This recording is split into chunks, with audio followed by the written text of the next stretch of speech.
Hello there! Welcome to this episode of Force Ghost Conversations. This is your host, Anthony King, and this week I'm joined by Greg McLaughlin, host of the Rebel Base Guard podcast, to discuss the documentary Abbey Road, If These Walls Could Sing. If you're a fan of the podcast and would like to consider pledging your support, there will be a link in the episode description for you to check out the various tiers offered. Also, please be sure to check out our TeePublic store to buy some Force Ghost Conversations merchandise. And without further ado, it is time to gather around the campfire for some Force Ghost Conversations.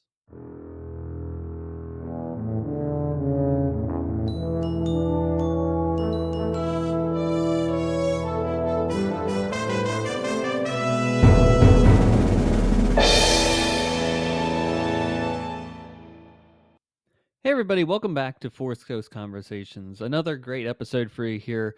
We talk all about the Abbey Road documentary, If These Walls Could Sing. It's available on Disney Plus. So if you haven't seen it yet, you may want to watch the documentary. It's really good. It's only like an hour and a half, so you're not really investing too much of your time and day into watching it. And then come back to this episode here so that you're not spoiled to any of the fun tidbits that we're going to share, the tangents that we go on, the sidetracks, all that fun stuff is certainly fair game in this episode. So you've been forewarned on that front. Before we get into that conversation with Greg, of course, Greg McLaughlin back from the Rebel Base Card podcast. You may remember him from last week's episode talking about the finale of Skeleton Crew. And because I had overheard him in another podcast that he does talk about watching the Abbey Road documentary on Disney Plus, I thought, oh, I've had that on the whiteboard for quite some time now. It's time to finally talk about that. And it's always better to have that as a conversation rather than just kind of me spitballing here, as I do from time to time. So great to have Greg back on here and to chat about some music. And of course, it ties back into the Star Wars and Lucasfilm of it all, with Raiders of the Lost Ark score being recorded there, Return of the Jedi, the prequels, Willow, the score for that was recorded at Abbey Road Studios, and many other classic films that you'd probably be like, wow, that was recorded there, that was recorded there. Exactly. You're thinking on the same boat that I am for this one, folks. Before we get into that conversation, though, I did want to run through a quick bit of the news in the Star Wars and Lucasfilm Adjacent Galaxy this past week. And not a whole lot, but we also have one big rumor here that I wanted to address. So Indiana Jones and the Staff of Kings, the classic game from 2009, that was like available for PlayStation 2, the Wii, a couple other handheld consoles, I think maybe the Nintendo DS and maybe the PSP at the time, is now available on the PlayStation Store. So you can get it for PlayStation 4, PlayStation 5, and play the wonderful game. If you're a PlayStation user and you're upset that you have to wait a couple months yet until the Great Circle comes out for that platform, then I think this might be a great holdover for you on that one, because to my knowledge, it's not coming out for the Xbox anytime soon. So enjoy that wonderful, fun exclusive, and get ready for the Great Circle, because it is a wonderful game, and I can't wait to play it more. Anywho, the big rumor that's come out over the past week here in the Star Wars galaxy is that actor Ryan Gosling, Academy Award nominated actor Ryan Gosling, is kind of in talks, according to, I believe, the Hollywood Reporter, to star in the upcoming Sean Levy Star Wars film. Now, of course, we don't know any further details. Lucasfilm has not commented on it at all. Don't know where in the process this all is. I think that this is a really interesting opportunity here. I will say personally, I have had quite a journey with Ryan Gosling as an actor over the last couple of years. Prior to, I would say, Blade Runner 2049, I would say I didn't believe the hype at all around the Gosling in terms of his acting style and approach to things. So once I'd seen that movie, kind of revisited La La Land with a different lens, and have watched some of his subsequent movies. I would say, of course, Barbie being top there, as well as his role in The Fall Guy, which is a really awesome movie, that he has really cemented himself as one of Hollywood's A-list actors for the blockbuster genre these days. So therefore, I think it makes absolute sense that you'd want an A-lister for the story. Now, again, no details are really known about this movie, if it will even move forward, if this is even true or not. So take it, again, with a grain of salt. The Hollywood Reporter is a reputable source in the business. So that's the only reason why I'm kind of commenting on it a little bit here, but like I'm not gonna like rest my laurels on this happening 100%. There's a lot of things that can happen in the interim between now and then. So again, just as it will, take it as you will. So, folks, that is all the news that I have compiled for this week in Cloud City Gossip. On the other side of this short break, we will have our conversation with Greg McLaughlin of the Rebel Base Guard podcast about Abbey Road, If These Walls Could Sing. Stay tuned.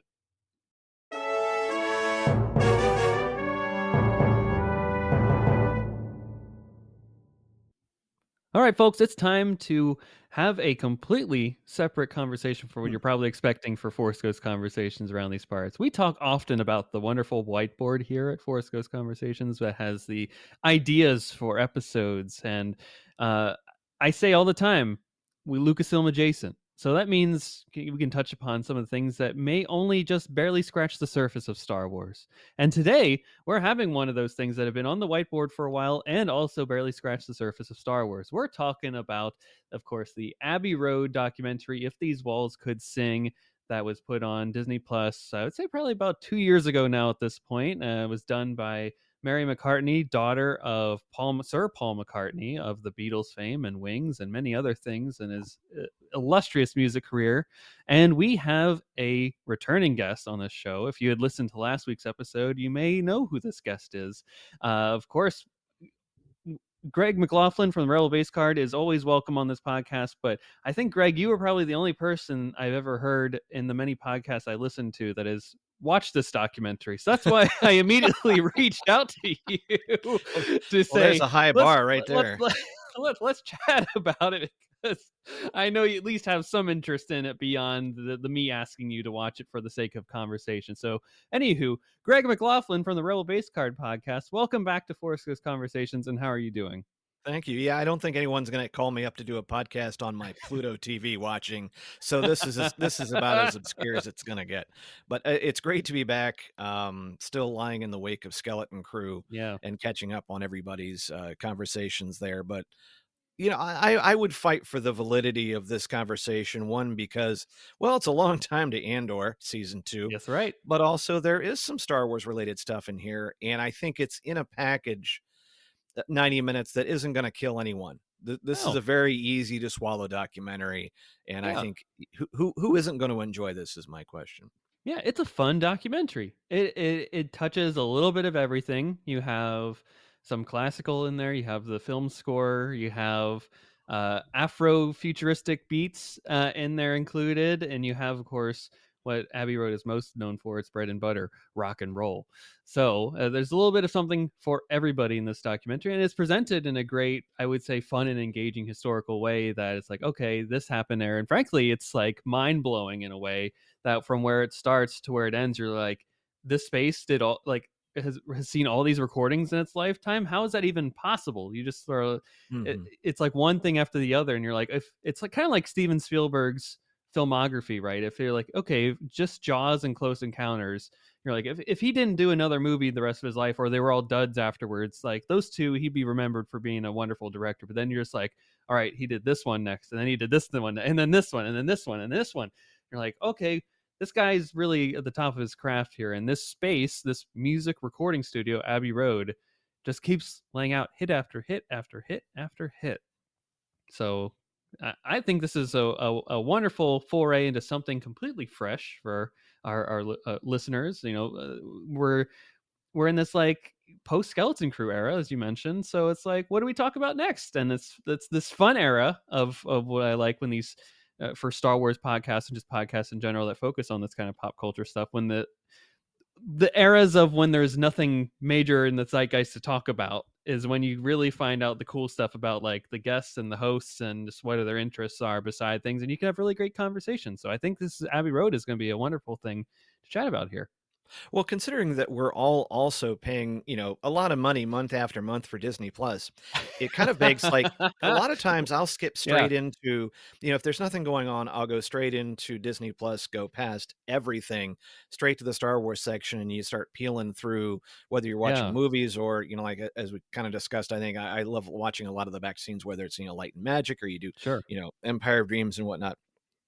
But, we went through the holidays where there was also, we had some downtime, and I was working on a bunch of stuff, I think around, Thanksgiving and Black Friday, and, the 1964 documentary on the Mhm, Beatles, mhm. where it kinda charts that was on, and, my mom who's staying with us, and so Another we're good kinda one, we yeah. fired that up, and then, of course, since Disney Plus, has all these new Hulu links, I mean, you've had the bundle, but these direct links out of the Disney Mhm. Plus app, it reminded me you had that whole Rick Rubin, Paul McCartney, Yeah, mini series, and that was just a natural transition because you could, once again, you're kinda seeing them take apart these amazing tracks piece by piece, and then Sir Paul's there kind of just going over it, and you're going, he's told these things a million times, but Rick Rubin is a great interviewer anyway. oh my gosh, he's fantastic.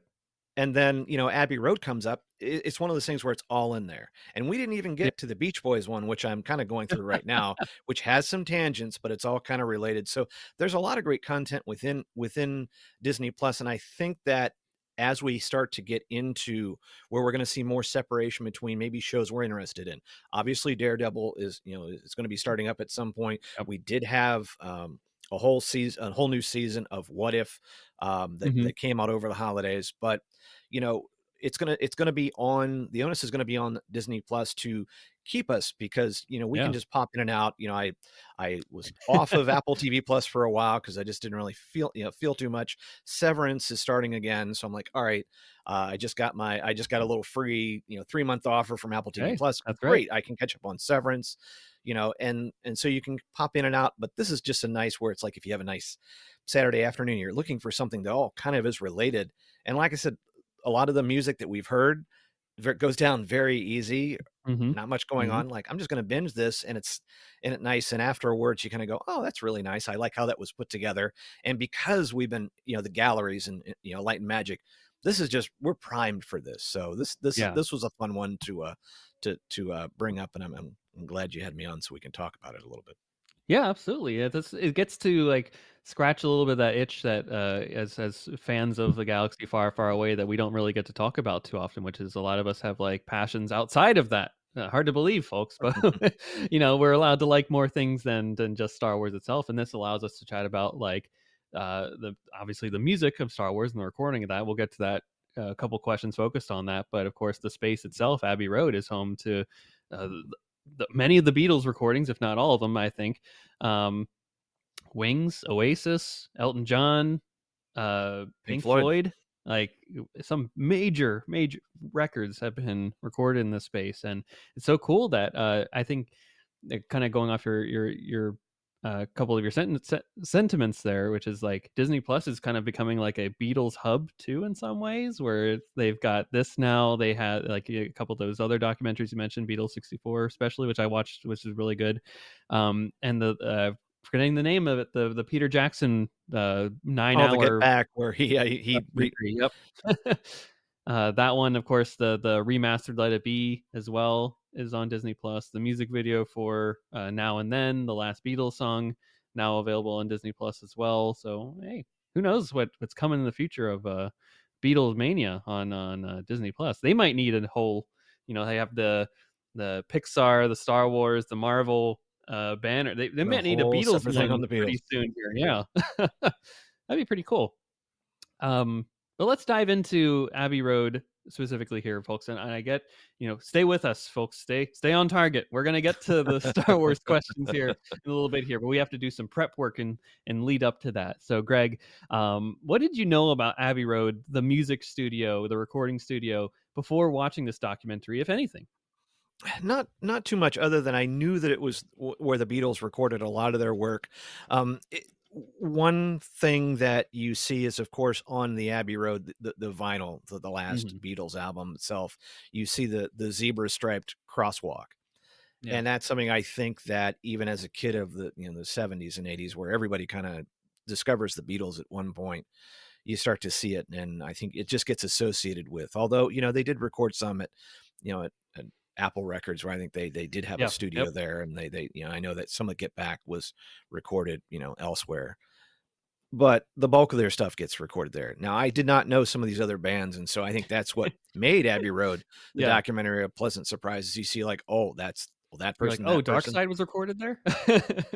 We're don't rush it. That one I'm going to that moment I'm going to I enjoy. want to relish this. Pink Yeah. Floyd is a big band of mine, so I'm like, yeah, I enjoyed that a lot.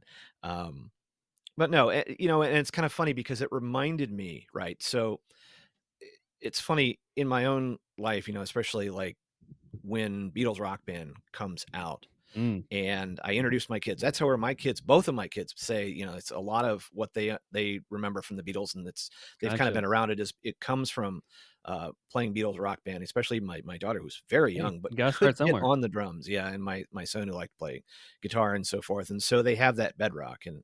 And it was kind of funny because my daughter, last year in some of her viola performances with the orchestra, they they'll pop out a Beatles tune every now and then, and she's like, "Oh yeah, I know that one." And so that's what's kind of funny. And I remember, the Beatles were one of those holdouts in the iTunes store. The catalog Oh didn't make yeah. it in there. AC/DC was another famous one, Metallica, and so forth. And I was working at an Apple store when we got the Beatles catalog in That was a iTunes, big and deal. they made a big deal about. They put a big thing of like these big standing, you know, all four Beatles, and we had lanyards, or like we would often change the artwork on the lanyards, and we had that one. I think I Yeah. still have that one.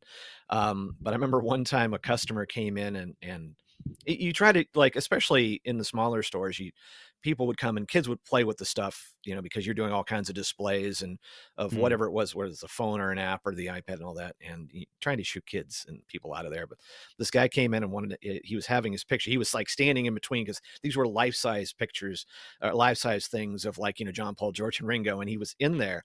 And I was kind of working one night, and we're like, what's going on? And this woman's like taking a picture of him through the glass, like through the Mhm. store Mhm. window. And then we got kind of talking to him, and he was like, yeah, I've been to Abbey Road, I've been to the studios and did the zebra walk and all that kind of stuff. And that's where it's kind of funny, because it's just like, much like the Beatles, it's just always been around and in popular culture, even though, like I said, and every time you think they have exhausted, because you've seen numerous Beatles documentaries Mhm. and books, Mhm. there's just more stuff that comes out, and I think our appetite for it has not been sated yet. I Yeah. think until, unfortunately, both pass, and even then, it's still Yeah. so. It's not gonna end. No, they're both in their 80s, and it's as long as some of these other folks, and that is just it's just amazing, as well as George Martin. And that's Mm. like, Mhm. especially one of the things I like having his son, Giles Martin, Yep. that's in here, that did a lot of these remasters that you were talking about. Yeah. You have that pedigree, and I think that this also brings to life just the genius that George Martin was, and how you can be a producer, and also, like, he was a musician and knew a lot about orchestra, and just allowed them to happen. Um, you know, that's one of the nice things that this documentary brings out. So it was nice to learn a lot more. I think it's just add on to your knowledge and kind of back Yeah. up some things. Yeah, absolutely, and it's not that often that you have a space that had so much history take place within it. Like Mhm. we were saying, all these hit records, one after the other, and at a certain point, musicians are. As a musician myself, I know that musicians are really, um, superstitious about the way that we do things. In terms of before every show, we have to do this routine in order to. If we don't, we're gonna have a bad show, right? We Mhm. have to do this, and afterwards we have to do this too. Like it's very much that type of process. Or if we record here, it'll sound great. We'll get the sound we want, and we'll have a successful record and tour afterwards. All that stuff goes into play here, and it seems like this space is like exhibit number one for like if you poll like a bunch of musicians, so you poll 10 100 musicians, however many you want for the sample size, and you ask them where's your dream place you could ever record. I'd imagine most of them would probably put Abbey Road at the top of their list. If Family Feud survey says Abbey Road at number one, it's hard pressed to think of another music studio that is as storied or as popular as as Abbey Road is across the globe. Like there's few in the states that even get close to that nomenclature, but they don't have the pedigree that an Abbey Road does. It'd be miles apart. You know, and one thing that it makes it clear very early on, it's like this was a big house that had all Yeah, these, yeah, so it was, literally. you know, so it has the age, but it wasn't designed I mean, it was redesigned, but it wasn't initially designed as a studio, and I Hmm. think that's what, as you'll find later, as John Williams will find later, gives it some unique properties, and I do think that Yeah, you are right in that, there's a lot to it. I know that, you know, whether you're at Chess Records here in Chicago or some of the famous studios that are here, or whether you're in Muscle Shoals or when you're in Stax Records or in yeah. Hitsville, it's like these places after a time will start to generate their own orbit. Some of it is just people like artists just want a piece of that, whether or not it's something tangible or not. Some people are looking for a particular sound, and that's, you know, like clearly it's shown in this that some of these rooms and the way they're doing it have it, and also the equipment that's in it, and especially Hmm. due to the age, you know, when you see like Paul McCartney in this, and he goes over Loved to it. two or Yeah, three pianos and he starts banging out Lady Madonna in like a higher, he's kind of like banging through it, and you're going like, yeah, that's it, that's exactly what it sounds like. I yeah. think the equipment that goes into this, and you know, it also, this also kind of made me remind myself when I was in college, and you know, the first 2 years at the branch, we had a very nice um, radio and TV studio there, and we had a multi-track setup. Mm. And one thing also, to preface this, is that throughout the Beatles era of recording, you know, it went from 2 track to 4 track to 8, whereas basically the tracks are, you know, there's not that much space on there. It's basically, if you've got 2 tracks, you've got vocals on one and the Vocals and band on the guitar, other. drums. Yep. Exactly, and so a lot of that was recorded with the band all playing together, so it kinda captures what's a live performance. Whereas by the time you get to Sergeant Pepper's and they start doing, like, 4 You're track, expanding out. Yeah. you're expanding out, or they're linking these recording, you know, machines together where they can record this, and then so essentially, multi-track recording means that you can record these elements individually, as Hmm. many as you have tracks for, and what that Hmm. allows you to do is, like, you can lay something down.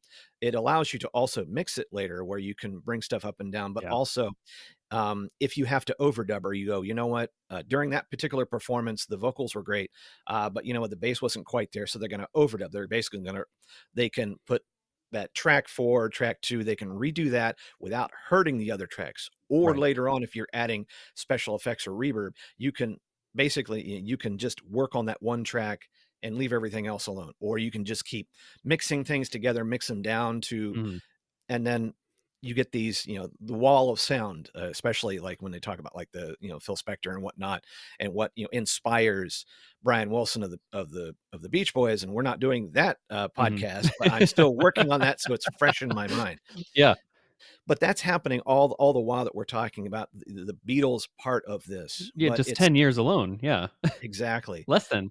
My gosh. But in the studio that I had, you know, like the studio that we had access to in college, where we had a, it was either a 16 or 24 track board. I can't remember, but we did Mhm. have a 8 track Ampex multi-track recorder, and we had you know, we had a reel to reel. And so what we would do, we had access to a lot of different microphones, classic microphones, SM58, anything you could think of, we would do. Yeah. And we had a guy who could play guitar and a guy who could riff. And so we would record them in the studio. I'd be the engineer, and we would try different mics out on different things and see what it sounds. And so Mhm. that's what is happening with a lot of the later stuff that's done Yeah. by the Beatles in Abbey Road, is that they had a chance to experiment.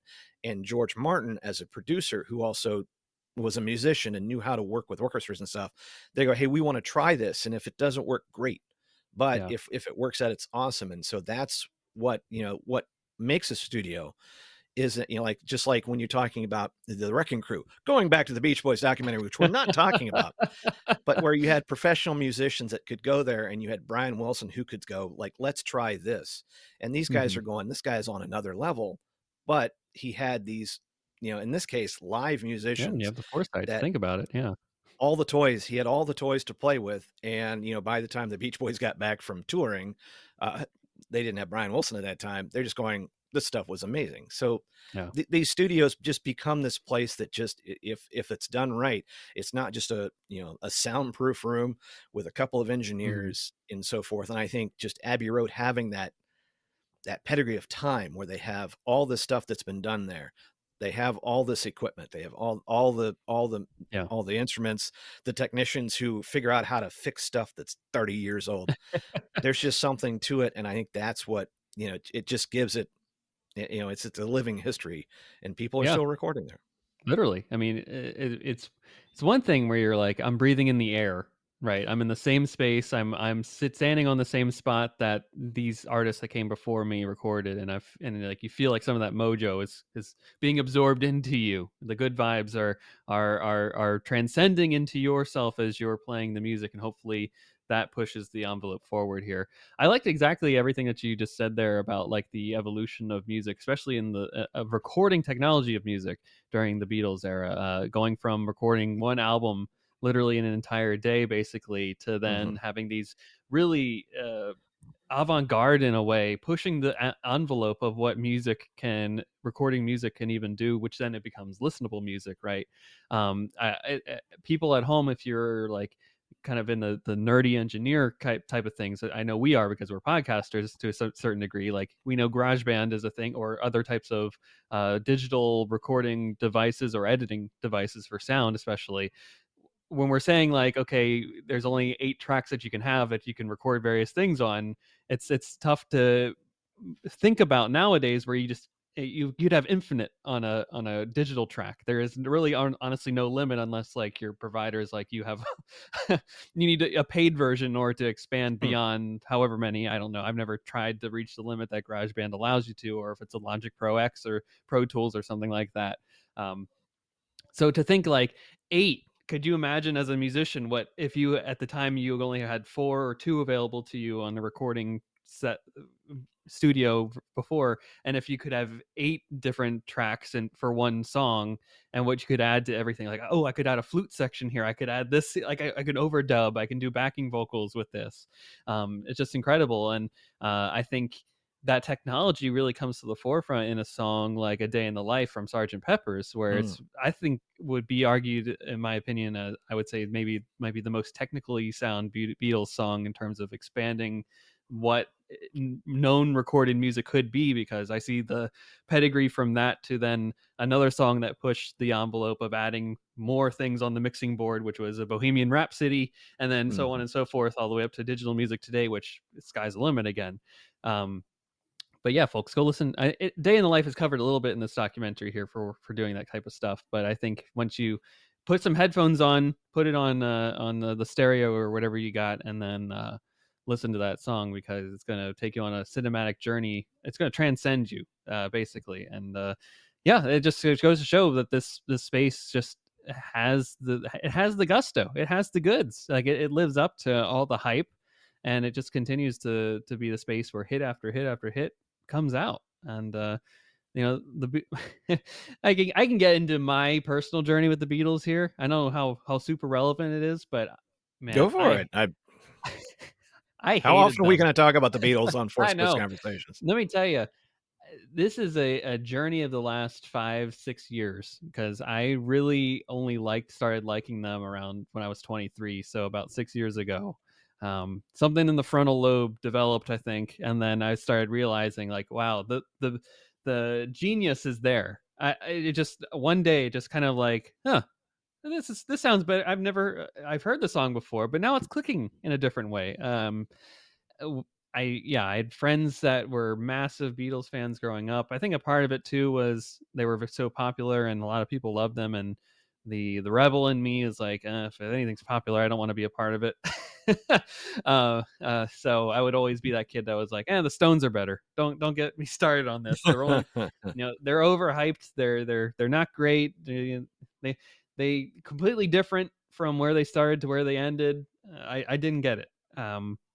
You listen to Twist and Shout, and then you're like, Let It Be. That's only 8 year time span. No, I don't believe it. That's not even the same band at that point. And then of course my senior year of marching band, I was a drummer in marching band. We did a full Beatles show for our halftime shows for our when we played football games, was our marching band routine. So of course I was just inundated with it every day, and when you're amongst 100 plus other musicians that also think they are the biggest Beatles fan on the planet, I was just like, man, I am Beatled out. I don't want another Beatles song sound ever in the history of time. And then in college, I had I had a similar thing where I was like, man, the Beatles suck. And then I would be like, but my caveat would be, but, because at this point, this is kind of where the transition starts to happen.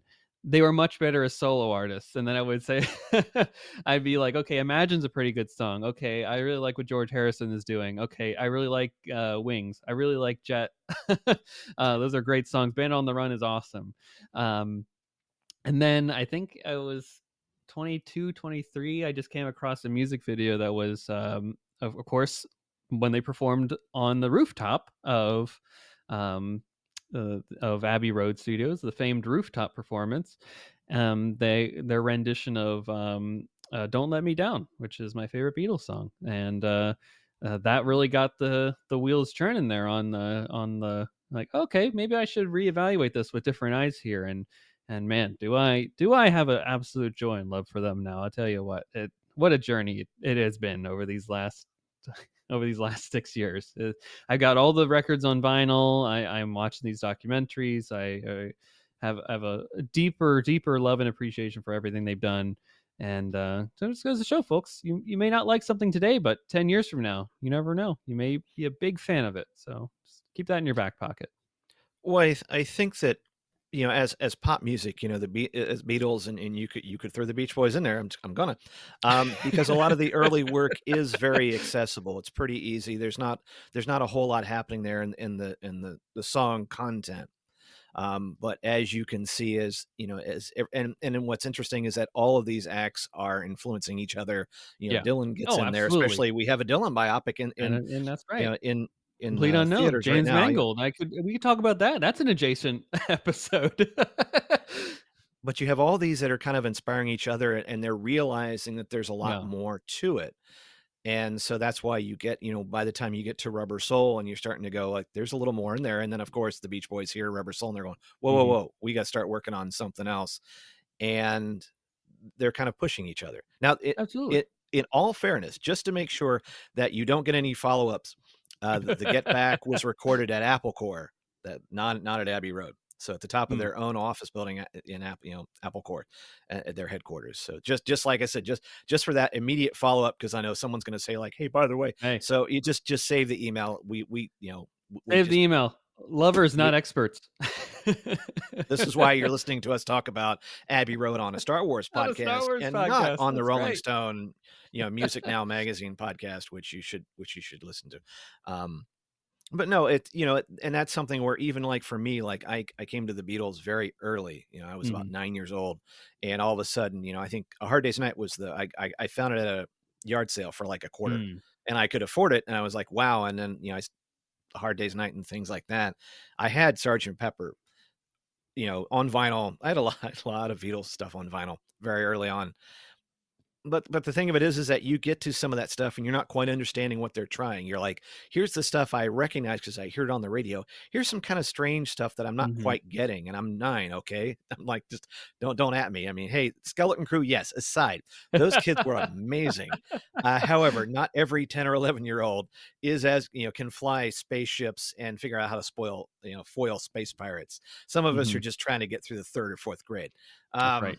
Exactly. But later on, I think when you go, like, for example, Pink Floyd would be another one, right? So Another Mhm. Brick in the Wall comes out. I'm like 9, and you enjoyed on that. But later on, when I'm, later on in high school, I'm a little more cultured and I'm 17 or 18, right? Mhm. But then this stuff really starts hitting you and you're going, this is really amazing. You put on And Dark Side and you're like, "Man, we're in it."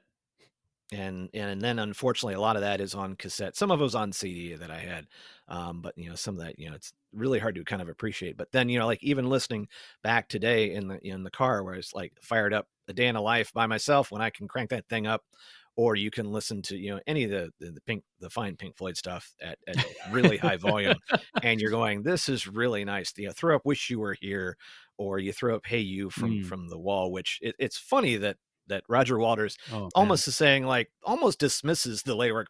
Yeah, it was good too. We could have stopped there. And you're like, you had 4 amazing albums after that together.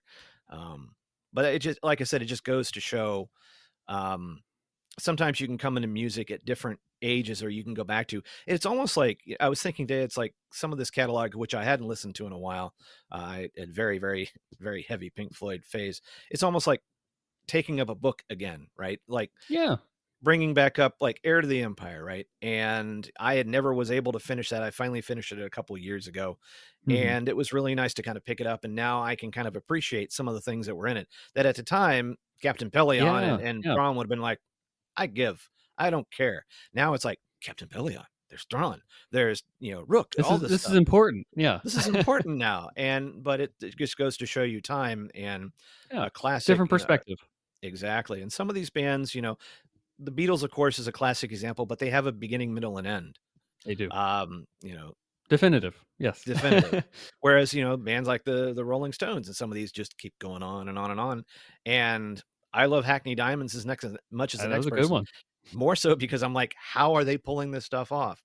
The how and the why. And Yep. but that wasn't recorded at Abbey Road, which is what we're talking about today, nor are we talking about. Um, It's all relevant though. but yeah, I mean, it just goes to show you like how good that music was and how well it was produced Yeah. at Abbey Road. And I will say, the last thing I'll say about the Beatles journey that I have, is, like, now that when you're when so my thought process when I was 14, 15, listening to them being like, "Man, I really hate how they start off one way and then they end with a completely different sound." And then now that I'm beyond the age that they were when they were a band, like when they're all they're done as a group by the time they reach my age that I'm currently at right now. I'm like, man, I am if I were to record music when I was 18 and then I stopped when I was roughly 27, that would be a completely different. So why would I blame them for that? Now, like, I have a completely different understanding and appreciation for it now because of time and distance from it. So, just always good to reflect on the why and the how of why we think about things at certain points, and then it's always okay, like you said, with the narrative of the empire. There's is a very valid example of reevaluating things as time goes on. It's okay to look back and reflect. Well, the Beatles Um, even say it themselves that they ran into a wall. yeah, Beatlemania was amazing. They went all around the world, but they couldn't push themselves anymore musically yeah, because they you could can't. not hear themselves sing. Um, it's funny. Years Plus ago, doing I 3 was shows a day too, like, they were touring out the watch ex- another good Beatles doc, 8 days a week, the Ron Howard documentary, another good one.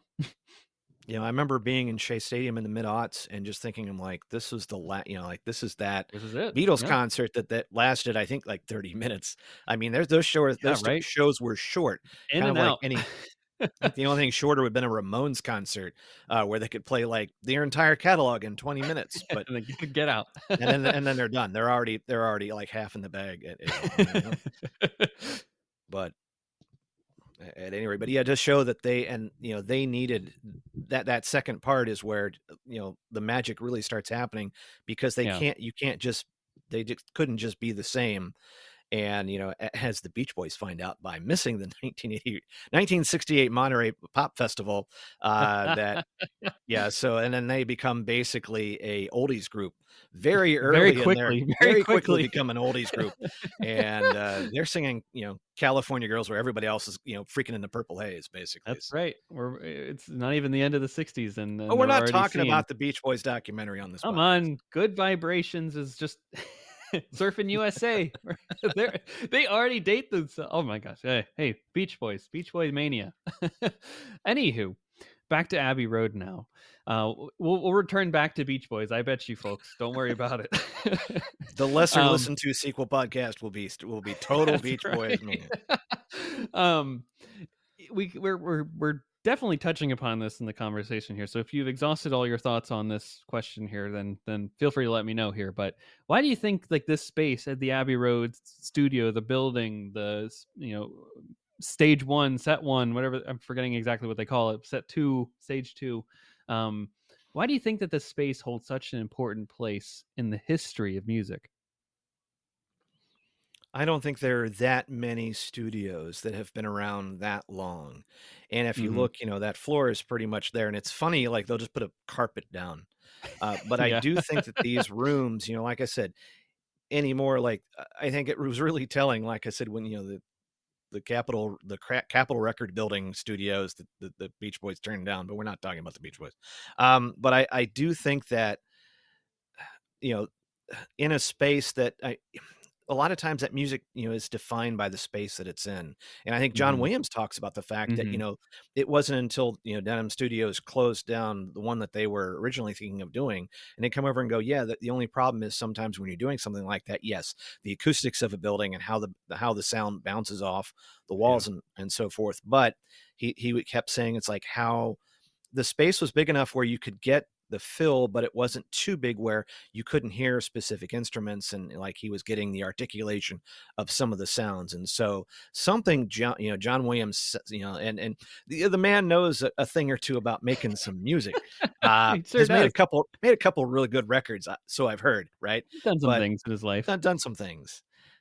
But when you can get that much sound to where you can have Oasis Mhm. enjoy Trash the place. trash the place. Oh, please. What goofballs. But also I enjoying, finding out like the Goldfinger, right? The Goldfinger, Yeah, theme man. song where you have a very young Jimmy Page, who is a Oh, session guitarist, who I did not realize was on that track. can you And by the believe you'll way, never listen to it again the same, right? no, and especially when you hear him It's basically a as a youth. Zeppelin song. You're basically Yeah, listening to the basically a first Led Zeppelin Zeppelin song. song. Yeah.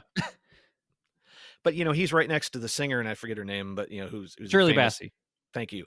And she's, she's watching, like, the movie in the credits and trying to do it, and she's just, she literally collapses because she had to hold that last note, and he's Mhm. standing next to one, like, the lady's, like, falling over, and here's a teen, right? I think he's interviewing going, "What do you think about all these big stars?" He's like, it's all right.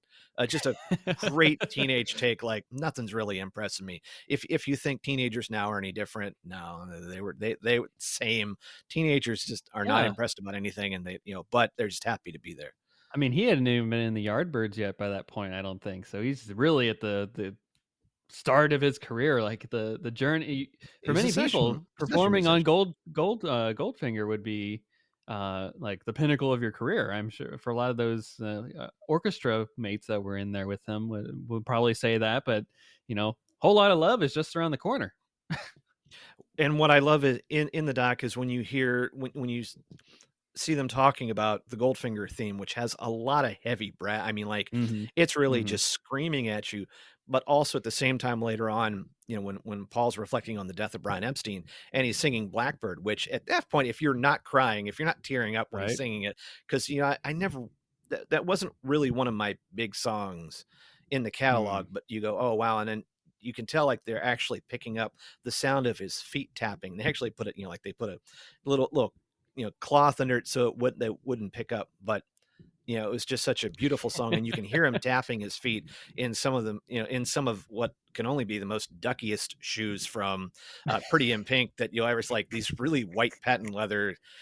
This is So screams British. 60s. Yeah, and you're like with the pants flaring that you're like, wow, that's you can't yeah, Two Austin you would Powers, be called right? Like, homeless at this stage if you were wearing that particular outfit. But so you get these different type of performances where, especially like the one where they was it Jacqueline Dupree, mhm, the cellist, and yeah. she's just throwing herself into this performance before like she really can't do it anymore because she's been diagnosed with MS. Mhm. But you can just see the passion getting thrown into this, whether it's just a small performance, or you're capturing a large symphony orchestra like John Williams was doing, Yeah. or even what, leading off with Pomp and Circumstance. And you have to remind yourself, oh, that song's called Pomp and Circumstance. All right. Yeah. Okay. You've heard it a million times Yeah. at any graduation. Like, oh, that's right. Well, you've heard it at graduations, unless you're at friend of the show and friend of your show. Um, of course, your co-host, your the other Greg, I was like, is he going to has remember the name or not? I'm sorry. he told me that his school did the throne room sequence for in addition to Pomp and Circumstance. I'm like, man, I should have went But to of your course, school. Yeah, one of these only the days, cool stuff. one of these days when Greg is in charge of the joint, it's going to be a crazy school, and there's going to be a lot of things. It'll be all Phantom Menace theme track pumped through the PA Oh, could all you the time. imagine? walking up to get your diploma with Duel of the Fates going on in the background. Ah, that'd be a Sign dream, me up. a dream Sign come me up true. for continuing education Yeah, at I'd the go back to school for that one, just for that moment. just to hear It'd that. be worth it. It'd be worth all the time and investment, both time-wise and monetarily.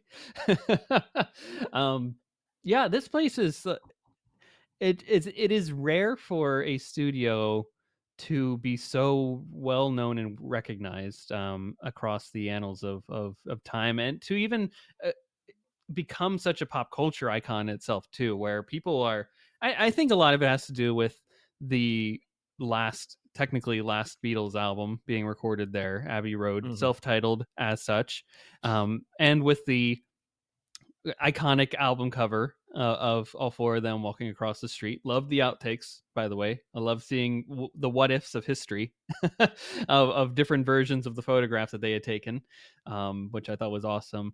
But it's a tourist destination now. People go to London specifically, or not, I wouldn't say specifically. I'm sure they're seeing many things in London, but a lot of people have it as one of their things that they must do when they go to that city. They When must we go walk back, across that'll the same be street. Yeah, that's you on my must list see now. the studio. It's a little further north in central London, but it's one of those where it's like you kinda have to go to it. You have to, 'cause it's kinda way up there. I mean, to Yeah. be fair, you could also mix it in because 221B Baker Street is also Yep. sort of a little out of the way, but it's one of those where how do you not go to Sherlock Holmes' residence? So it's I mean, how could you that's not? what's fun. That's what's fun about these places is like, so if you're going to the Excel Center for MCM, uh, you know, Comic-Con, it'll be a little out of your way, but the tube system Just runs hop on the really good. tube. Yeah. Stop on the tube and go to different and Hop on the different places. tube, live out your Rogue One adventures, Exactly. and make your way over to Abbey Road and check Speaking it of all great out. cast, he did that as well on his trip to See? London. These are things that you must do when you're overseas. You gotta see the stuff. I'm sure if they could have, George Lucas would have probably written in a role for the members of the Beatles if they really wanted to be a part of the Rebel Alliance. They could have. I know They would there's have got a the better deal than Daniel Craig did, I think. certainly, and I think the NSYNC boys had a cameo in Attack of the Clones that was Of course then they did. taken out. Oh no, was it NSYNC or Backstreet? Oh, I think it might have been. I don't quote me on this, folks. It was one of them. It was one of them. They had a cameo and that was in Attack of the Clones. It was filmed, but then taken out of the film. Um, could you This imagine? is Could you imagine? we need to get Carl Leclerc on the phone, and then that way Yeah. he'll know. You'll know. Um, yeah, so it's so odd, and it just goes to show this place is important because of the wonderful output that it's had. If it was just one good album, no one would know that it was recorded at the studio. They would just be, that's a great album, but it's because it's hit after hit after hit after hit after hit after hit after hit, and all these musicians are talking about it. That's how it becomes a part of the zeitgeist, and that's why people want to go back there. I mean, if it was just the film scores alone that are recorded in this place, I think that would be enough for at least people of that are film buffs would be so interested in checking out this place. Like a lot of us are. Like if I could go to Pinewood, I certainly would. Like I would certainly make that a part of a trip, just because of the film history of it all. But as a fan of music, as a fan of film and score music film score music history, this place is certainly like a pilgrimage for many. Exactly, and if you're going and you decide you wanna, like, paint you write your name and things like that, they do, I think, repaint those gates every 3 months, so I bet before they you get have your to. hopes up that it's gonna be forever, You're forever enshrined. you've got a better chance of your lock staying on, like, the one of the bridges over the Seine in Paris, Yeah. than keeping I mean, I guess you could go to, like, Windmill Studios, right? Where U2 did a lot of theirs, and a lot of people, like, paint, Mm. like, I Heart U2 on that, but anyway. Well, I don't heart you too, so I will not be doing that Well, we're there. not talking about U2 because I'm We gotta sure get if back to Beach Boys. you wanna see Rattle and Hum, that's another podcast. That's a different podcast. We'll talk about my gripes with Bono later. We'll t That's another We're show. learning a whole lot about Anthony on this one. This is really great. Um, so back to the Beach Boys. I mean, back to, But we're not talking the about that either, Beatles. no. From what the documentary presents, what do you think was, like, the most important piece of music recorded in the studio? This was I have stared at this question many times because I think it's very subjective, and You trying to watched the figure out. documentary about 3 times to figure out what was recorded here. I started watching the Beach Boys documentary because I could not figure out this question, and it was much easier to throw in a yet another musical documentary than to tackle this question head on. But I think, because you could say, all right, the first, maybe one of the first, recordings that you hear them talk about, like that Pomp and Circumstance, where it's like they're talking about just this novelty of the recording Yeah. medium, and they're talking about making, so you could say that that was one of the most important because I think it when you talk about proving what it was and the commercial viability of making albums and what it does for EMI, who owns that studio, like, EMI is this juggernaut. You could also say that you can make the argument that Sergeant Pepper, because Yeah. as Roger Waters attests, it's like it really just sort of, proved to a generation of English artists and US artists that, oh, you could do this. You could have, the theme, whereas, like, some other of their catalogs do kind of have these, some of these recurring themes. This Mhm, was more of mhm. a concept album, like Talk to the Who later and all that, where it's just like, oh, we can just have at it. Pink Floyd being another a great example with The Wall, and I think that it takes someone of the Beatles gravitas to go, this is going to work. Unlike Sergeant Pepper the movie, that didn't work that much. But let's not talk about the Bee Gees in past tense. Um, but I was thinking of, like, and then for me, when you Dark Side of the Moon, only because I'm such a Pink Floyd fan, and you go, wow. And it's great to hear, Roger Waters and David Gilmour, and then yet be reminded that there's nothing I would love more than the two of them get along. And it's like, that's I as was like, close as those they're 2 were ever to. not, yeah, they were Nope. separate rooms, separate days, separate Didn't get weeks. along then. And by the way, can I just say David Gilmour's eyes pierce your very soul. They sure The do. blue in these eyes are like something out of the Obi-Wan's lightsaber, because you're like, how Mm, on earth can good call. someone's eyes be this blue? Unless there was an issue with color correcting this particular part of the film, but to listen to them talk about it. But I would say any Yeah, any Mary of these. McCartney was like, "He's on spice, I gotta turn up the blue on Is his he a eyes." Fremen or what? I mean, Yeah, was he's like, David Gilmour "Lisan in Al Dune? Gaib." Let's bring Jen and Greg in from the long take, and let's have Yeah, another crack at the Dune too, because I'm like, prove to me that David Gilmour is not Fremen. But we're actually gonna hear to talk about David Lynch's Dune, rest in peace, David Lynch. oh, oh, that's hard. That's hard. It's too fresh. But but Oh, I would say for me, I think that, it was a successful studio. You could also talk about Cliff Richard, right?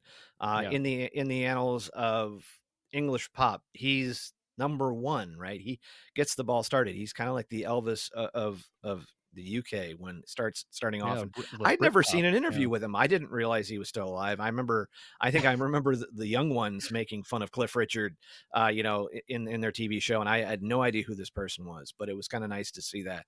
But I would say some of those recordings, because I think that Cliff Richard paves the way for the Beatles to happen, because, Mhm. Sir George is looking for the next Cliff The Richard, and next he's act, looking, all yeah. right. And then looking the rest of the Beatles going, all right, who is gonna turn out to be the backup band for one of you? And I'm not looking at Ringo.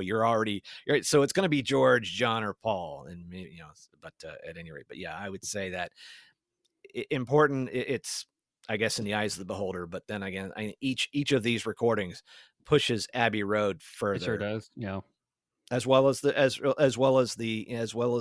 film scores that keep the place, from having to sell everything to Sir Paul McCartney because Literally. they're run out of money in late '70s.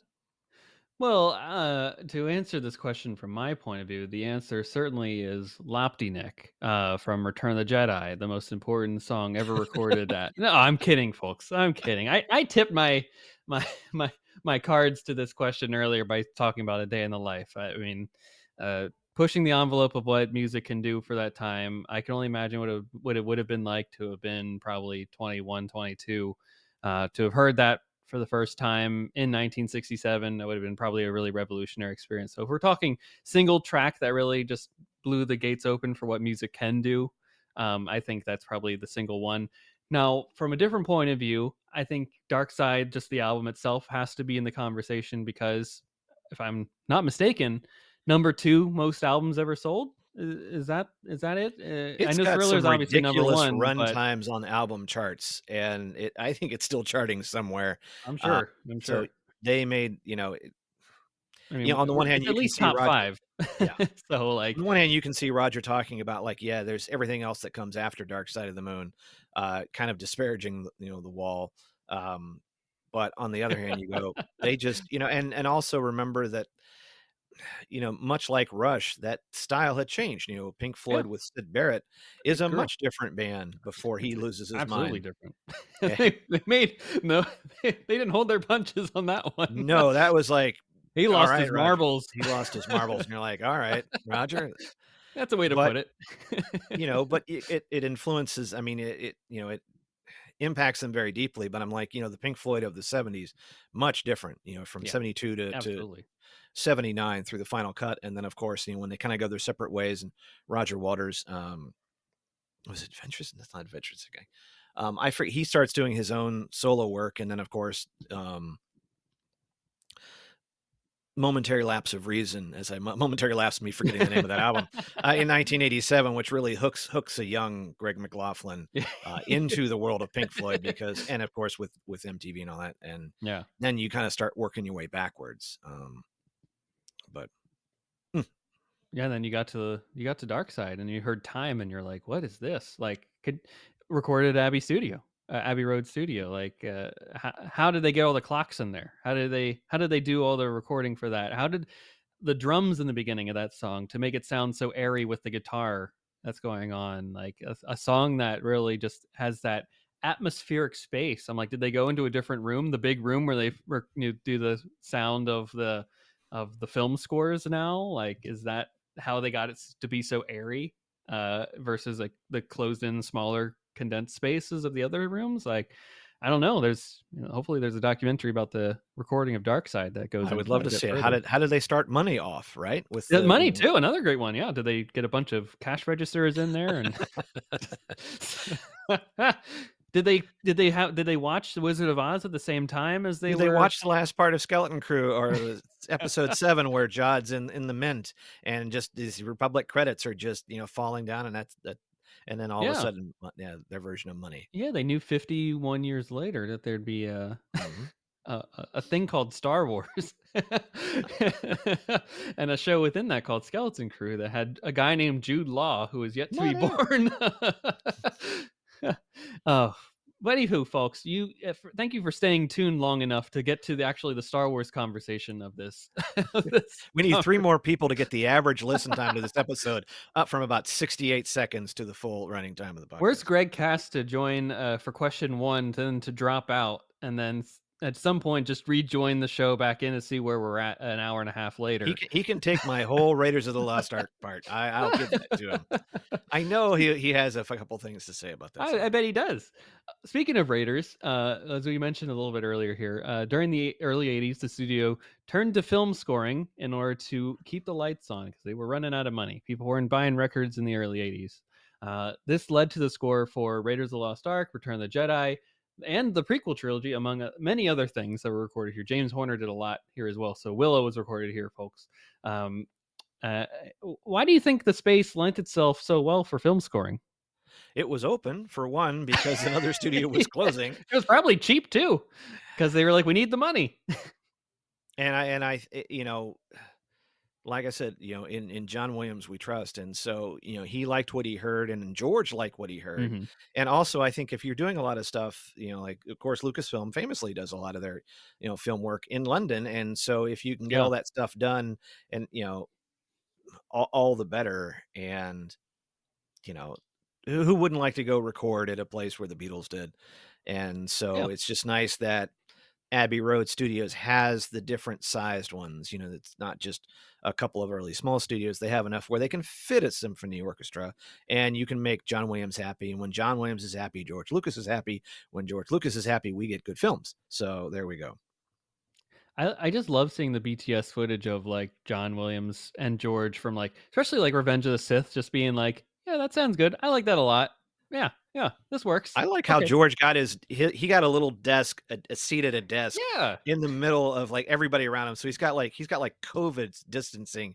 It's almost like he's like a captain's, chair listening to this stuff, and I would have to say, like, hearing, like, I think one of the things that it would have been fun is to hear them recording that, to watch John Williams, conduct this while they're recording this, Mhm. and you see him maybe working off the screen in the background. And of course, if we're talking about the John Williams documentary, which that's on my list, I am not there Oh, yet you gotta get through the Beach Boys because to get to music there's by a lot of John this Beach Williams. Boys one I gotta get through. I gotta plow through this, and, yeah, I'm getting into the real dark times of Brian Wilson, but we're not here to talk about the Beach Boys because John Williams did not lose himself like, Brian Williams, I or don't Brian know, you Wilson, gotta so watch the there we go. documentary to find out. Gotta watch a documentary and find out. Maybe John Williams does take a trip and get stoned on some mushrooms, and all of a sudden, there's where Duel of the Fates come from, and I had no idea because I did not watch the documentary, He has and I some don't know dark why. times, I don't know if that's the equivalent, but he does have dark times. There's the John Williams documentary I wouldn't mind seeing because I think that would make it much more interesting, other than the fact that the guy is amazing and won a lot of Oscars, and, you're gonna like it. But then again, like I said, long Saturday comes up. I'm not responsible for what other people queue up on Disney Plus. Well, You'll never do uh, one of these ones again, I promise you. oh, we gotta finish our Beach Boys conversation here. Brian Wilson, I gotta find out what happens to this guy. It's a long time to Andor. Long Come time. on. Hey, Andor season A lot 2, of weeks. April. A lot Star of Wars weeks. Celebration's just around the corner. Um, Not far, not close enough. not far enough and not close enough at the same time. The podcast day. There we go. There is our subject for podcast day. Come That's on, right. Coming up February in 7th. February. That's right. Just around the I corner. Like you, I gotta come up with a topic, and maybe it's gonna be the Beach Boys documentary. You don't know, but you gotta tune in on February 7th and download one of us plus another 90 some Hey, podcasts that are taken. produced by Frank Marshall, husband Yes. of Kathleen, Kathleen Kennedy. So a lot of Lucasfilm connection there. I Mhm. imagine Kathleen probably is an executive producer on that. So there's some Lucasfilm ties to that endeavor. So it fits that adjacent tag that we're talking about when we say Lucasfilm adjacent things on this podcast. Greg, I gotta get you a whiteboard so that you can start writing down I things am yeah, too. I can't make these connections because I don't have a whiteboard. I have, like, little Post-it notes where I scribble down stuff at work, when I should be Oh, working, love it. but Even better, yeah, Post-it a notes. Put whiteboard would Post-it make it notes so on the much whiteboard. easier to tie these things together. I'm like, yeah, clearly if I put column Z over here, I can tie back into columns A through. That's right. Um, anywho, I think like the space has that coziness to it. Mhm. I think because it has that like, it doesn't seem industrial. It has that like, it was a house. I think we can't understate how important that is to. Serves booze downstairs too, by the way, It so has that homely nature that only the British hospitality can have. I mean, even John was like, "Oh, people come back more relaxed, and I find it really enjoyable." They relaxed break for quotes. lunch. They break for lunch, and they're not tardy in getting back, and they're much more relaxed and doing the music. So it works out for all of us. It's a numbers game, and there are enough people in that orchestra. Somebody came back up a little worse Oh, I for bet. wear that we did not hear, and Mary McCartney was being very kind to them, and so did John Williams. And, like, Oh, I I bet wanna you. know, somebody email me and find out who didn't make it back from lunch in one of That's those right. canteen sessions. And got chewed out by John Williams. I couldn't imagine, like, people are like, "Oh, man, Somebody ended their career at the I got canteen disappointed together at dad lunch. vibes from this." Like, I got detention once, and my dad was like, "I'm not mad, I'm just disappointed." Like, oh, it broke me to my core. And then, could I imagine if John Williams was disappointed with me? Oh, I could never recover from We such knew a he was in trouble. disappointment. He brought the bottle up from the canteen, and there we go. And then He said, "You will attempted to finish finish. this in front of everybody." This is your punishment. Oh, This is what's John. in the John Williams documentary I haven't seen yet. This is why all right, I'm missing Put it all the on good you. stuff. Music by John Williams. You get Good about an stuff. hour and 20 into this thing, and that's when it really starts going dark. And if there's a recap podcast that you might be interested in, I think a certain Greg Cass might have appeared on a episode of Force Ghost Conversations about I it. can't wait. But yeah, I think the coziness of the space, the hospitality of it. I think people love a trip to going to London. Although I think the London Symphony Orchestra was most of the recordings for the Star Wars stuff over time. So obviously easy for them. They don't need to trek too far else outwards. Interesting though that the sequel trilogy not recorded there, from what I understand. So don't know why John stopped with just maybe just wanted to keep the uh, Revenge of the Sith as that and bookend those films there, and maybe John was like, I'm not traveling to London for anything anymore. So Don't give the sequel haters any more fuel than they I'm not already trying have. to. I'm not trying to. I love the score for it, so I just for whatever reason just didn't go there. Anywho, what do you think that the incorporation of the of film score recording adds to the grand legacy of Abbey Road Studios? I love that it adds another dimension, right? Yeah, Because I think they even say it, it's like, these 60s acts can't just keep recording. true. And I do We got to think keep the that door lights on. gotta keep the lights on. But it just goes to show that a place has, let's try something different. Let's try to this. Yeah. And, all you need is Oh, to get, yeah. you snag someone like a Lucasfilm and they go, hey, we enjoyed this so much. And people keep coming back and wanting to record there. Mm. Um, uh, I go back to it's almost a throwaway line when Paul McCartney says at the beginning, going, and the mics work. And he's like, yeah, it sounds funny, but it's like we go to places and the mics don't work. I think after a while, True. it's like if you are wanting to make things count and you're like, look, we need to go to a place where we absolutely need to knock this out. Time is You money. know, time is money, and places like this that have like this gravity, like we are talking about. Now you just have one more thing. It's like you can do it all here. You can do solo performances, you can do big ones, Yeah. you know, feel free to do it. You can And take a we nap have over here if you need to. you We can take got a nap over there. We'll build a whole place for one of the Oasis band members, so they can just lie down when they're not recording, and befuddle fans going, "How on earth did they get this gig? They can barely keep it together. How on earth did Oasis happen?" But not that we're not that podcast. Well, we're gonna be that podcast in a second here because they got kicked out of Abbey Road. What a wild story! And again, you were saying Roger Waters and David Gilmour. Nice to see them in the documentary, but clearly recorded different times, different places. They did not interact with each other for the I don't purpose think of that, yeah, the they were definitely not in the same town. They're lucky that they were in the same film. those the Oasis brothers were also not in the same Edited together The very Gallagher brothers. cleverly to make it seem like they were talking to They like were the certainly edited in that way, similar to David and Roger. Not edited, they were not there together, which is why it's fascinating to me that because of money, they're they need some money. They're getting back together this summer, folks, for a major tour. Which, frankly, I'm like, we'll see because they are going to have to do some rehearsal sessions beforehand, and they may not get to stage. They may not. It's 50-50 right now. They I'm will or just they won't. waiting yeah, I'm just waiting for the FanDuel, lying on how long, Liam and Noel That's yeah. will That's a go good. before someone comes to blows, and I'm like, "You know what? I'm not a gambling person, but I'd take a flyer on a bet Oh, because that'd be kind of a fun oh, to see. How far in the tour are you gonna get before it's gonna come to blows?" that's a great yeah, if Vegas puts those odds down, let me know because I would probably put the gander on it's more likely that they won't finish the tour. Just based off of history. These guys like punch each other out on stage. Like it's not uncommon. And golly, with maybe aging has changed them a little bit, but I who mean, the knows? Those police, I think, Manchester made it boys through still got their some in yeah, there. the police made it through their reunion tour before they decided like, "Oh, yeah, that's right. That's why," and Stuart Copeland keeps showing up in my Instagram reels, emphasizing the fact that they're just the cats and dogs in the Not studio, but on happening. stage. So, yeah. Oh my gosh. Yeah, Van Halen's another one. We flew in Mm. separate jets. We were not together at all. I'm like, man, it just goes to show like what what is presented to people. You think these bands are like best buddies. They love being together. That's that No. image of them being in the tour bus together.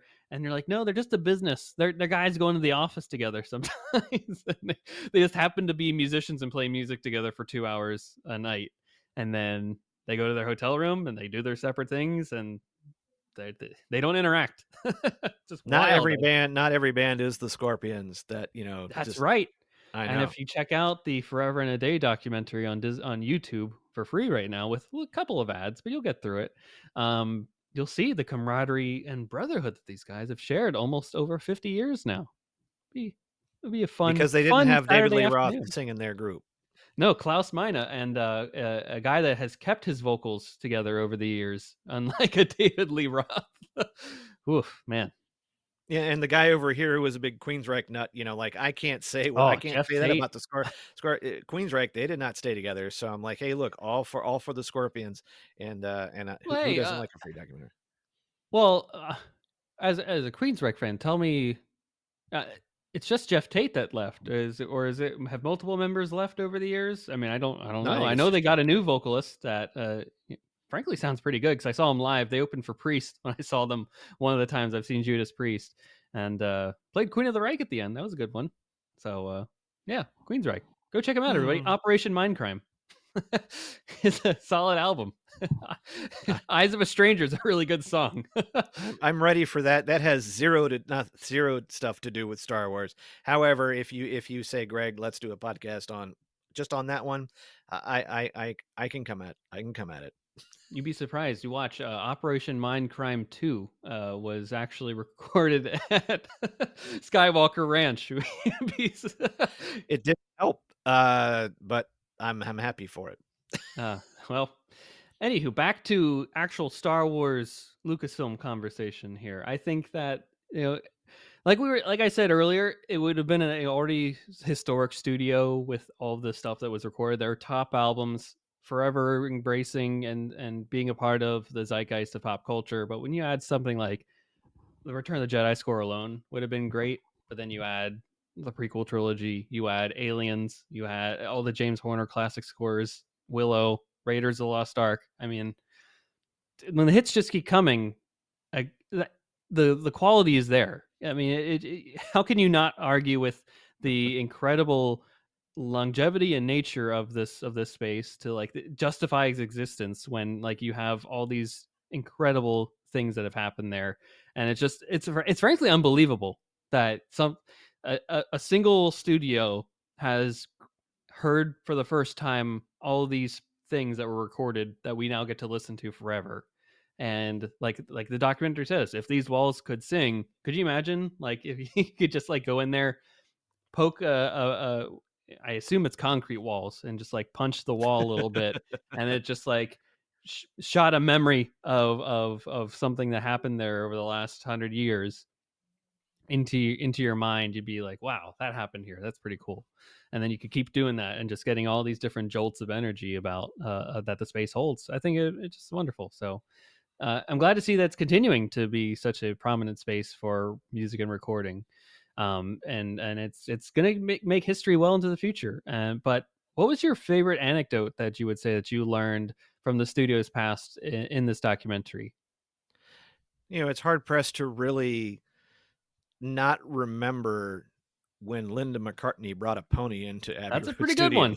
That's a pretty Now, good one. apparently, the pony didn't, crap all over the place, but when you the other thing you have to go and go, she walked Jet, which is the pony's name, Yeah. walked Jet over to Abbey Road because apparently they didn't know that far, but I'm like, if you're in London, all of a sudden you see this guy kinda shows you what kind of money that the McCartneys have at this point and what kind of pull they have.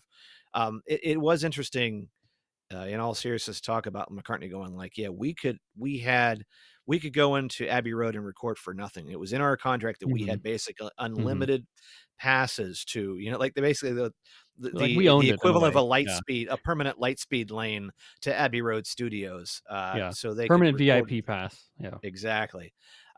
Another one comes to me in the credits when I was trying to find this when all of a sudden Ringo Starr shows up next to John Williams, and this recorded during COVID because he's got this really awesome mask on. But it's one of those things where it's like your head's exploding, going, "All right, there's John Williams next to a Beatle."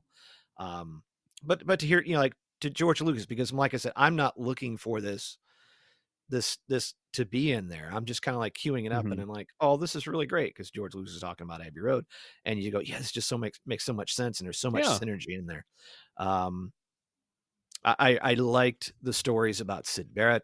Mhm. talking about it. And I do like how they can bring in, it's 90 minutes, and so it'll go. It's not going too deep over occasion, but it's nice that they do give that a bit of a breath. Um, but both David and Roger Waters, and to find out that Elton John was a session player Yeah, on one of the Hollies tracks, and you're like, that's awesome. And then you go, yeah, I can totally hear that. Or to find out about Jimmy Page and all this, and yeah. so I just think there's enough in here that you know it does really. Like I said, it could have gone heavier. They could have done a whole series. There's Frankly. enough here that they had all this talent. The people talking about it. I'm like, where is the stuff that they left out? Because that would have been kind of interesting. And maybe Mary produced this on purpose to kind of be this way, so it isn't. Maybe that didn't. But I would Sure. love to hear. There has to be another 90 minutes of this somewhere. Oh, I bet. And All the hopefully Peter outtakes. Jackson. Yeah, Yeah. hopefully Peter Jackson finds that, and we get like kind of like the Dune, the 1984 Dune cut that's 6 hours long that I did watch. Mm. Um, at There's any a rate, 6-hour cut yeah, of they of there was. of David Lynch's Dune? Oh yeah, they went back and added in. And I think this was for the TV broadcast. You weren't aware of Where this? Oh where my do you goodness. find this? Is it on a DVD? Is it on a Blu-ray? I don't know where it is now. Someone's gonna come up. So Mary, who's probably the only one listening at this point, Mary, go find out where Find the this Dune is. cut. Because this what had happened was is that it shows up on late night TV, and this is like in, like 4 or 5 years after. Now that's my first time I saw Dune, was Yeah. that. And then all of a sudden they found like they added another like hour and 30 minutes. And I think Oh, that's wow. how I think the version I saw was that I think David Lynch, um now maybe I think he kind of was like, I'm taking I don't want to be I don't want my name on this. And I think that's where the Alan Smith. That's where I saw the first time I saw Oh, Alan Smith with Doozy, because I think really? that He doesn't want his name on it. I feel like that would be, like, in a way, his definitive cut. someone's Oh, gonna come out, because I'm gonna start really talking out of tune, out of welcome to turn Dune here. Talk, everybody. Dune Dune talk, yeah. Dune But ghost I conversation. saw, and I think I recorded it off TV, because I remember a friend of mine later on that year, we watched the 2-hour version, and then we watched it was almost like a 4-hour version. I was like, how many tapes And did you have to record on? well, if you record it right, kids, you can get a lot of hours on your VHS tape. Um, but yeah, there that's the first one. And so that's why was it like in the new version of Dune, where it's Harkonnen. For me, Mhm. it was pronounced, because they added that huge. You can see it on YouTube, where they have like the huge narrative preamble to it, Oh, and it's yes. done. Yeah. And even it's I think in the one that's the theatrical release, or the one you can get off of iTunes, it's a woman's voice. On this one, it's Mm. a huskier voice, and Oh, really? the Baron Vladimir Harkonnen. It's Yeah, and the Harkonnens, yes.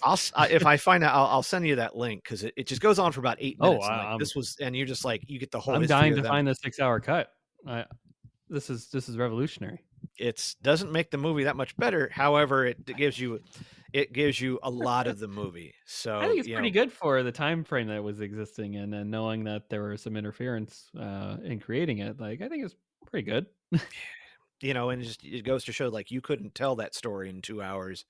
No, you So you really can't.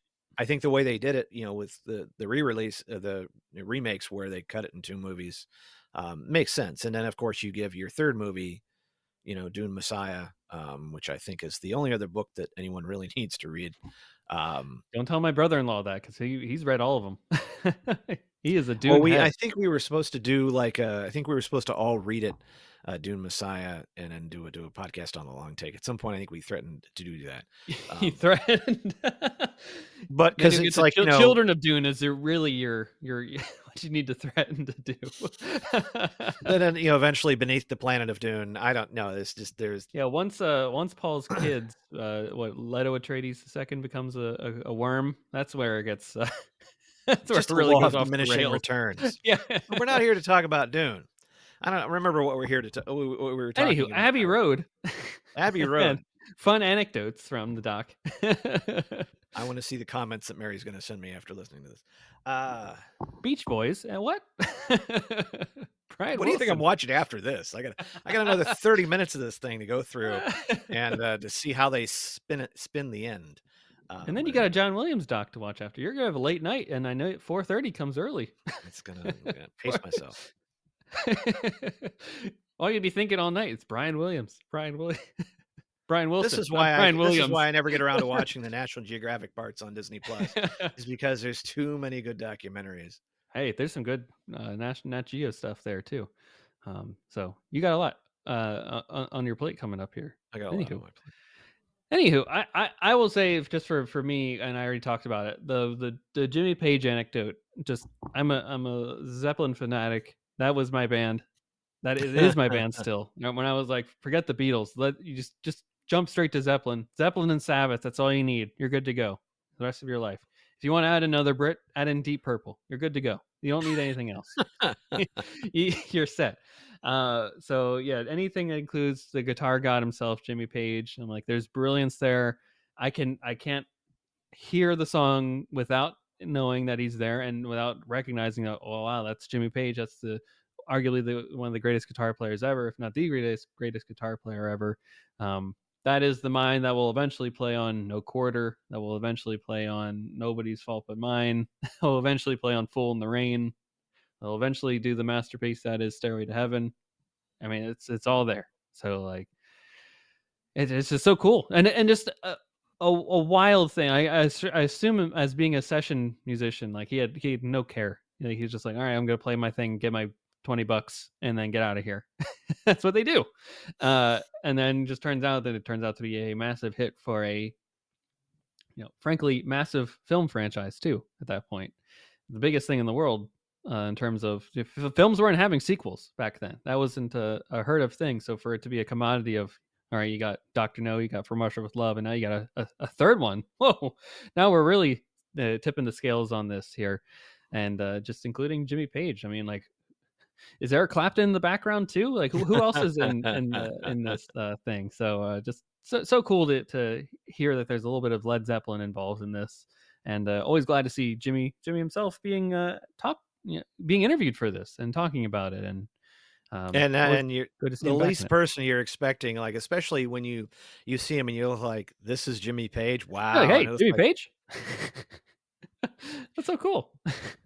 but you're catching a lot of folks, like I said, a lot of these folks are kinda up there, but you're hearing them.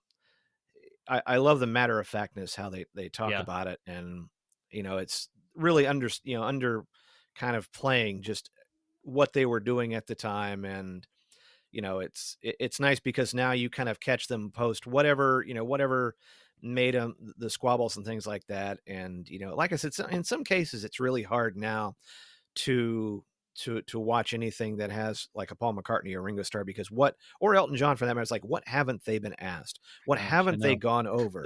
What haven't they done Um, yet? A new Elton John doc just appeared on Disney Plus. Like, I feel like I know this guy twice over after his movie, farewell concert from Dodger Stadium. Now a whole documentary. This guy is all over the place. and so, but if you feel like there's, like I said, you go back and watch. If you have the Disney Plus bundle, go back and watch the Rick Rubin and Paul Hmm. McCartney Absolutely. series. That is amazing because you have also two peers that are talking to each other, and yes, you get some of the shtick that McCartney's doing, but you're also getting honest, like they know what they're Yeah. talking about, and it's nice because they can take these tracks apart, and like I said, there's a prevalence of documentaries out there, just like Hmm. podcasts, right? There's things that can dissect all that. However, that can serve an audience that likes to know this kind of stuff, that, Hmm. like, hey, I would like to hear somebody talk about this particular documentary, or, dare I say, the Beach Boys documentary. I'm like, A little bit of I'll be everything. ready for it. Jokes in hand, but I enjoy it because it is fun to see this and to see the discovery and the creativity. And it's just like I Yeah. said, go back and watch Industrial Light and Magic, where they're figuring stuff out for the first time. Hmm. And, and even going back into Skeleton Crew, where they get Tippett Studios to do some, Yeah, stop it's all motion, a part of it. Yeah. and finding out that there's matte paintings in Skeleton Crew, which is awesome. That part of the barrier was a matte painting. And you go, Yeah. it all is connected. And yeah, it's great that it's on Disney Plus, and I'm not, like, hey, I'm paying for it, but I'm also looking for reasons to hold on to it in between shows, and I think it'll be Yeah. tougher once we get past Andor to go, I have all my Star Wars stuff here, Yeah, you buy and the they got the 4Ks out now too, so really, if you got the I've got the physical media. DVDs, I've got what I need, and they just released a bunch of stuff on Blu-ray, what, for Ahsoka and Obi-Wan Mhm. Kenobi, Well, Mando season 3, yeah. Mando season 3, and so, what's my reason to keep this stuff around? I don't think I'm the Marvel head that I thought I was. I enjoy the stuff, but, so it's gonna be a service that I will keep, and I will probably keep commercial free for as long as I can, although a lot of the other ones that like I've downgraded a bit on the Netflix, and I wouldn't mind doing that on Disney Plus, even though, Greg will attest that sometimes the commercials come at really I was gonna say, I bet inappropriate times. they really ruined the flow. But there's gonna be a happy medium, and I enjoy this, and it's fun to get these because I think that, we got a lot most of us got Disney Plus because that's where the Star Wars was, it's where the Marvel was, and so when you Hey, see this other yeah, stuff and really marquee level entertainment because go to Amazon Prime and you'll know exactly what I'm talking about. There's a lot of stuff on there, there's a lot of documentaries, a lot of crappy documentaries on there too, so a lot of movies too. it's like I can go to a certain type of store and get an experience. I can go to another store and get a much different experience. So they have a lot of very similar product. Um, but But so only hopefully, one has the Abbey Road documentary and the Beach Boys documentary and the right Beach now, Boys documentary and the John Williams and documentary, John and Williams, and Light and Magic, and everything else Lucasfilm adjacent. sadly, the only thing it doesn't have is Willow.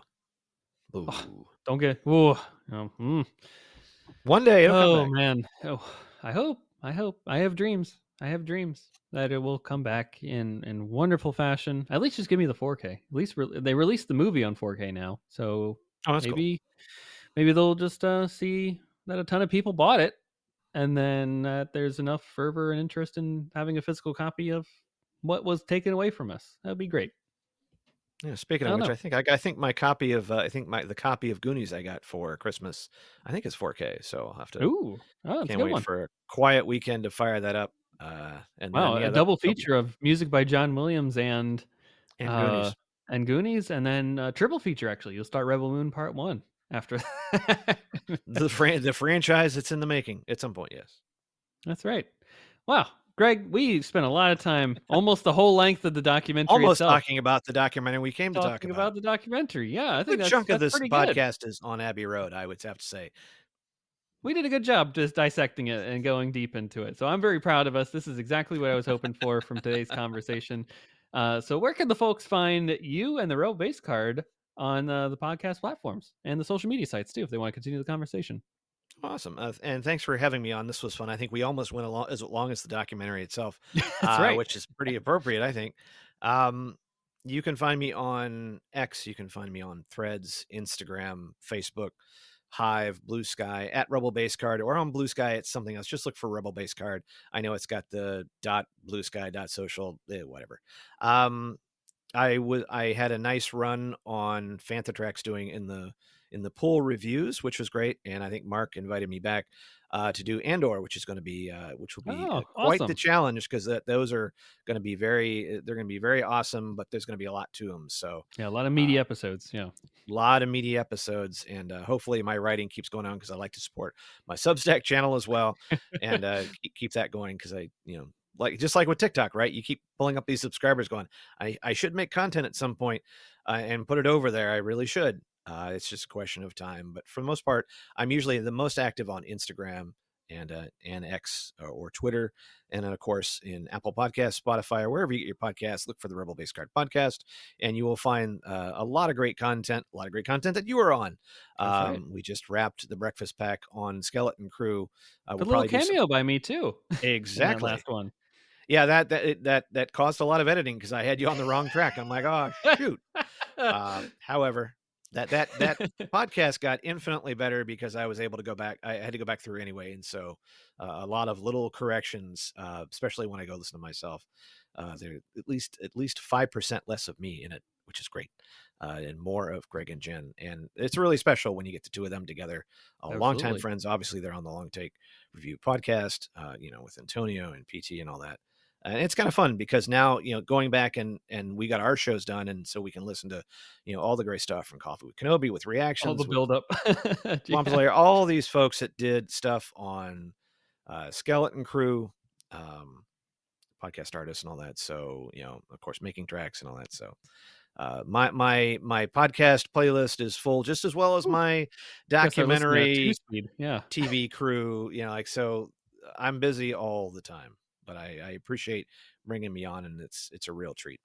Oh, it's absolutely a pleasure to have you on, and thank you for making a random comment that I'd watched it in an episode because it, it led us to this point. So that's why folks always just say random things in your podcast episodes that you are doing and you're watching, right?